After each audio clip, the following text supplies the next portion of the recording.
अस्सलाम वालेकुम, आप देख रहे हैं के न्यूज़ एचडी। मैं हूं किरण खान। चलते हैं आज की अहम खबरों की तरफ। A quality product by Khadim's Milk Foods, Sahiwal। थाना गला मंडी साहिवाल का इलाका चोरों, डकैतों और जुराइम पेशा अफराद की आमाजगाह बन गया। पुलिस की नाकस कारकर्दगी की बिना पर डकैतों का ना रुकने वाला सिलसिला जारी।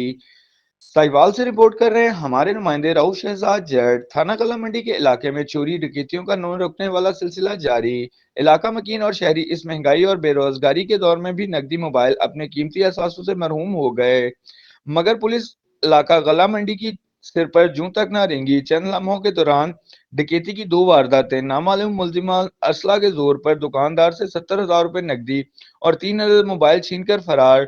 दूसरी वारदात में 2 नामालूम अफराद शहरी से असले के जोर पर मोटरसाइकिल और 10,000 रुपए नकदी छीनकर फरार। पुलिस गला मंडी मुंह तकती रह गई। वारदातों की सीसीटीवी फुटेज के न्यूज एचडी इंटरनेशनल ने हासिल कर ली। दुकान पर बैठा हुआ था, अचानक आए, पिस्टल वगैरह निकाला तो कहते बैठ जाओ। मैं खड़ा हो गया, कहते बैठ जाओ। फिर मेरा गला वगैरह उन्होंने देखा तो 40,000 कैश निकाला और मेरा 30,000 का मोबाइल था और मेरा छोटा 5,000 का मोबाइल था। तो ये भाई इंटरव्यू हुई चीज़ लेने के लिए, तो इनको भी अंदर तक खींच लिया जी, खींच के अंदर सुट ले।